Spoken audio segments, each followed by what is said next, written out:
Good morning, welcome to Frugalful. My name's Lara and this is a frugal living and budgeting channel. Coffee cheers to you. And this isn't technically a frugal video this morning, this is one of my Friday weigh-ins. Oh, what week are we on now? Is it week 9 or is it week 10? I think it's week 9. Apologies if I've got that wrong. The time has just disappeared and I've lost track. Sniffle, sniffle. So coffee cheers to you. And I say coffee cheers, I should actually have a sip then. I really hope that your week has gone well too, if you're on the healthy eating, weight loss journey and whatnot. Would love to hear in the comments how it's been. How are you finding, if you're in the same kind of climate as me here in Scotland, how are you finding the shift now towards springtime? Have you found that uplifting? Is that helping energise you towards your goals? Oh, and happy spring equinox today. And yeah, brighter days, warmer days ahead, which will be lovely.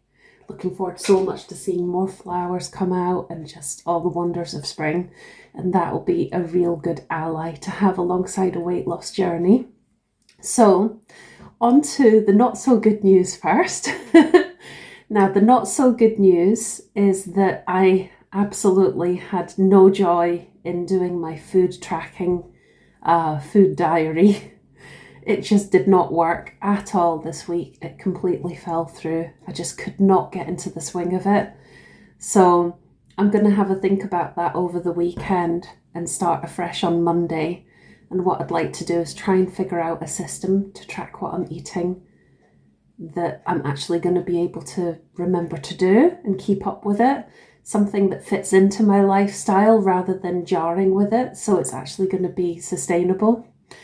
And then the other thing was, so because of that, I missed not having, see, in the first week I started doing that. It was helpful because it started raising my awareness, not just about the choices, but the portions as well. And I'd like to find a way to track amounts, not just types of foods and drinks, but the amounts. But I think it's too early days to be doing exact calorie counting. I think for me right now, it's more about getting into the mindset, getting the habits. And I think options and choices, plus the portions of those, is a good place to start. I'm not going to get bogged down in the nitty-gritty of calories. I know what the types of foods I should have, and although I don't want to be using the word should, eliminate should from the language, that I could and wish to have to support my goals. And having the kinds of foods that are going to be more healthy is naturally going to be lower in calories anyway. So I think it's better to start with that and then work up from there. I've really appreciated all the fantastic comments and feedback and suggestions, ideas, tips and things that have worked for all of you in your weight loss journeys. Keep them coming. It's so valuable. I'm learning so much from all of you. So thank you, and for your words of encouragement. It's always much appreciated.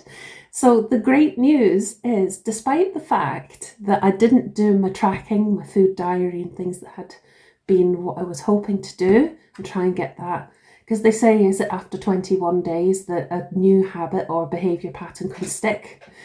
So I want to get that established soon as a habit and just a good practice for awareness, because I can be very unconscious about what I'm eating and emotional about what I'm eating. So awareness is key, and that will be a really helpful tool for that. But anyway, despite the fact that I didn't track that, I've managed to maintain. Hooray! So I'm still at the 15.8, which is great. It all rhymes. 15.8's great. So I'm absolutely over the moon that that's still been possible, despite the fact that I haven't been using the tracking to help me. But what I do remember that I've done this week, which I think has probably been quite a help, is even though I've been snacking still, I've been eating snacks as I've been going through the day just to keep me going, which isn't ideal. and especially when it's sweet treats. But then if there's temptations around, it's been hard to resist, but I will be pulling my socks up on that and being stricter. But hey, it's all okay. I managed to still maintain, which is good. But I think the fact, even though I was snacking, that's been offset by the fact that I do think my meals have been smaller, and the warmer weather and the lighter evenings have probably contributed to that. So yeah, now once I get the snacking thing eliminated and substitute for healthy snacks and more tracking and more movement, and generally starting to really integrate the things I know I want and need to do, I'm really hoping that now in the coming weeks that there's going to start being a difference on the scales, because it's been a very slow start and now I need to really apply myself, and I'm excited for that and I'm ready to step up to that now. So let's do this. And I can't wait to show you over the coming weeks what happens. Can't wait, no pun intended, to show you what happens with my weight on the scales, and I look forward to the changes that I'm going to bring about. So thank you for watching. Great to have you here. Have a super weekend, and I'll see you very soon on the channel. Take care. Best wishes. Bye.